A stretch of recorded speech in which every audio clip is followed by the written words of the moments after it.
I am a Dallas-Fort Worth-based 737 international captain. I'm a check airman on the 787. I'm a captain on the 787. My daughter called from school. She said, I'm not feeling well, and so we took her to the ER. They ran tests all night, and finally in one of the tests, they found fluid around her heart. My husband and I were on a cruise, and the communications there were not very good. I knew something was wrong when I said to my wife, something is stealing my joy. Project Wingman started in 2011 due to the fact that we had some significant mental health issues among pilots. We've set up Project Wingman hopefully to be one-stop shopping for our pilots when they're facing a difficulty or a crisis. They did open heart surgery and found cancer all around her heart. It's cardiac sarcoma, one of the rarest forms of cancer you can get. She passed away 3 weeks later. So my brother, who's a pilot also with American, he had called that our son was in the hospital, but didn't give us a lot of details. And we were able actually to reach him, and he said that he had attempted suicide.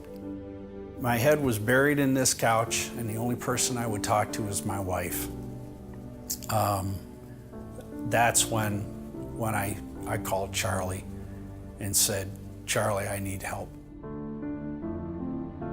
And the biggest thing was that we need to be in the flight department area here, in a training department, where everybody comes through every 9 months. The pilot personality is very mission-oriented. We're all kind of the same mentality that we can handle anything, and you can't. We as pilots, boy, we're gonna fix it. And we're our worst enemy. We really are. But we all normally say, you wouldn't work like that on an airplane, would you? If you have a fire warning light, you're not gonna try and just do it by yourself. You're gonna ask the co-pilot or captain. You work as a team to get together. So we say, like Wingman, let us come together with you and help you out. We all kind of have a bond as pilots, and generally our personalities are a certain type. And so we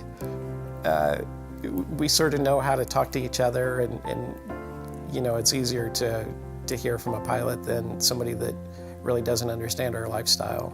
Well, Project Wingman offers a variety of resources. The biggest thing we offer first is when you call the hotline, you're getting a specifically highly trained pilot answering the phone. I think that when you understand that pilot personality, and you know, the volunteers in the program are pilots as well, it just makes coping with some of these circumstances and addressing them easier. It's a confidential conversation. This past year, we averaged between 3 and 5 phone calls a day. So, well over 1,000 calls a year. I felt like a total failure. I felt like I had failed my God, I had failed my family, I'd failed my wife, I'd failed American Airlines. One of the things that Charlie said is, you know, it's okay to have, you know, those moments when you feel weakness, when you need help. And that validated it for me.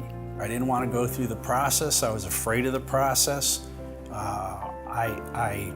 The fear of losing my income was huge. So we really reassure the pilot that we're here to protect your ticket, your medical, and we actually work with the FAA once in a while to make sure that we're doing the right thing for the pilots, so we keep up to date with the medical bulletins.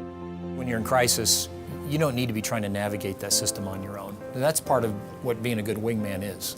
Get the help. It's there for you, and don't fear it. You can call back anytime, and there are other resources available. You know, I can't tell you what all that has meant to me and my family of just helping us get through that time. It's incredible how good I feel now that I have the medication and that I've worked through all the issues that led up to the depression. More and more airlines are starting to come on board with peer support pilot assistance programs. I think the whole culture is shifting in the whole airline industry, that mental health, it has to be on par with medical, because a mentally fit pilot is a safe pilot. I just have a lot of appreciation and gratitude for the help that we received, all of us. It's really one day at a time.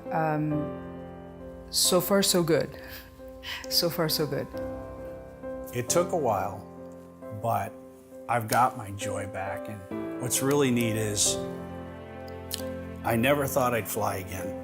And by the grace of God, I'm flying again, and I'm loving it like I did when got hired when I was 28 years old. A little while prior to my daughter getting sick, we decided to become foster parents. He gave us a purpose to get up in the morning and to carry out through the day. And we have since adopted him, and he's our little angel. I am a Dallas-Fort Worth-based 737 International Captain. I'm a check airman on the 787. I'm a captain on the 787.